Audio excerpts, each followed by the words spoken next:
Students, अब हमारा question है उत्पादन संभावना वक्र नीचे दाहिनी ओर ढालू क्यों होता है।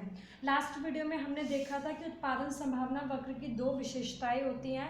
नंबर 1 कि जो ये पीपीसी कर्व है उत्पादन संभावना वक्र ऊपर से नीचे बाएं से दाएं क्यों आता है, और दूसरी विशेषता थी कि इसका ढाल नतोदर क्यों होता है। तो हम पहली विशेषता को देखते हैं आज कि उत्पादन संभावना वक्र नीचे दाहिनी ओर ढालू क्यों होता है। इस क्वेश्चन का मतलब ये हुआ कि जो हम पीपीसी कर्व बनाते हैं, जो इसकी शेप बनती है, ये ऊपर से नीचे आ रही है और बाएं से दाएं की तरफ आ रही है। तो ऐसा क्यों होता है?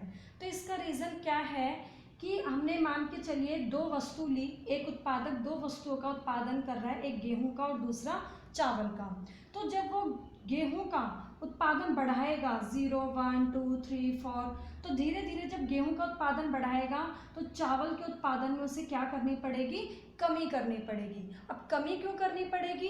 क्योंकि हमारे पास जो उत्पादक होता है उसके जो उत्पादन करने के संसाधन होते हैं, भूमि, श्रम, पूंजी, उद्यम, तकनीक, ये सब क्या होते हैं? सीमित होते हैं। सीमित होने की वजह से वो दोनों वस्तुओं में एक साथ बराबर वृद्धि नहीं कर सकता।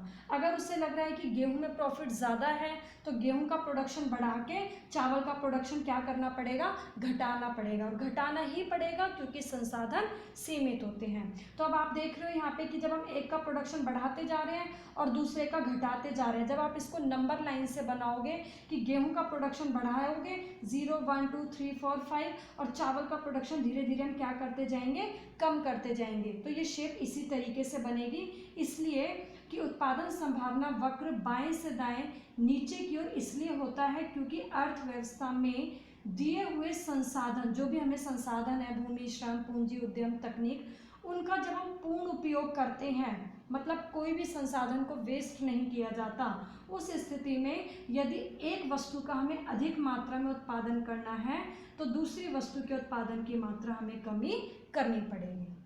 तो अब आपको ये डायग्राम इसी तरीके से बनाना है कि गेहूं का प्रोडक्शन बढ़ा रहे हैं और हम चावल का प्रोडक्शन घटा रहे हैं, और जितने भी हम संसाधन लगा रहे हैं दोनों वस्तुओं का उत्पादन करने के लिए, उस स्थिति में हम जितने भी संसाधन हैं सबका क्या कर रहे हैं? पूर्ण उपयोग कर रहे हैं। तो इस प्रकार दिए हुए जो भी हमारे पास निश्चित साधन होते हैं उनसे दोनों वस्तुओं में एक साथ बराबर वृद्धि नहीं कर सकते। तो यही रीज़न है कि जो पीपीसी की आकृति होती है, यानी कि उत्पादन संभावना वक्र होता है, वो ऊपर से नीचे और बाएं से दाएं की ओर ढालू होता है। Okay, thank you.